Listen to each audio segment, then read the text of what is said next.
On September 9th, 1850, California was admitted to the Union as the 31st state.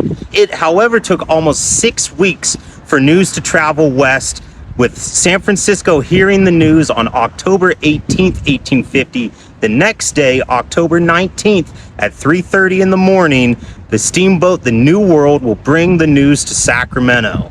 Now, William Tecumseh Sherman, famous Civil War Union general who was here in this area in 1847 through the 1850s, wrote in his memoir, "No one was more responsible for California becoming part of the United States than John Sutter."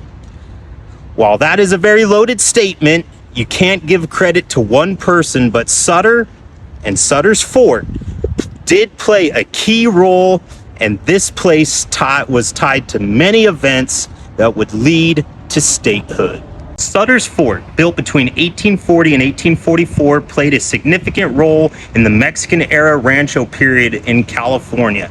As the fort grew, Sutter encouraged European-American immigration to this area, as Sutter not only wanted to have skilled workers to work here, but also to have a dedicated source of people to buy supplies that were made at this establishment.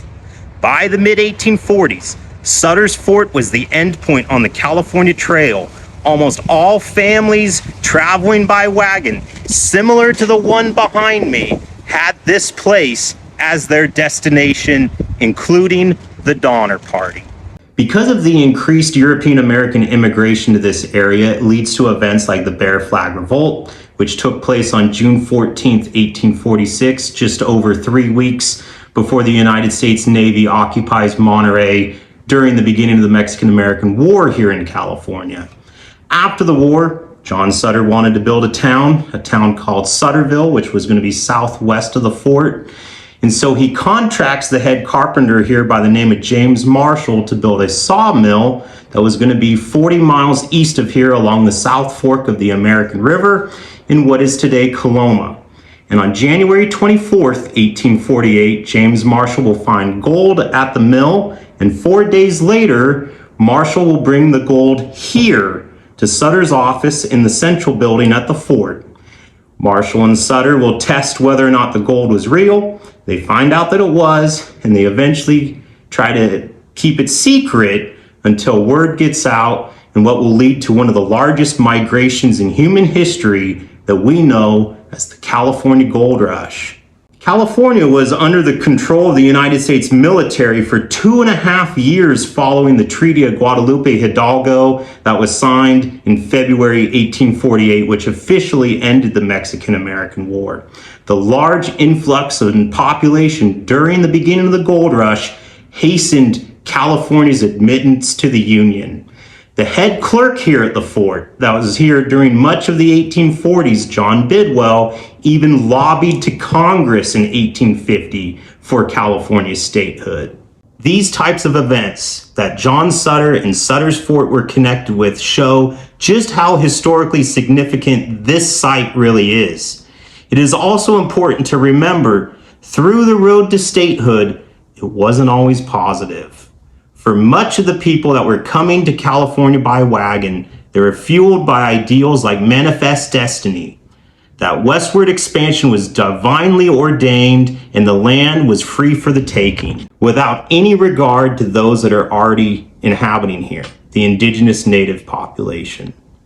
The colonization of Sutter's Fort in the 1840s and settler colonialism by incoming American immigrants before and during the gold rush contributed to massive environmental change and destruction for California native life, culture, and traditions. If there's one thing that I can tell you after working at a site like this for almost 12 years, is that history is complicated.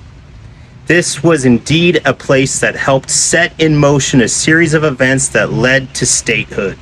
But it is also a site that was a catalyst of change for the environmental landscape and the lives of California native people, especially in the Sacramento region. This was a site of colonization and displacement that bears the historical weight of not only what happened here in the 1840s, but also after statehood, which this site was largely abandoned by 1850.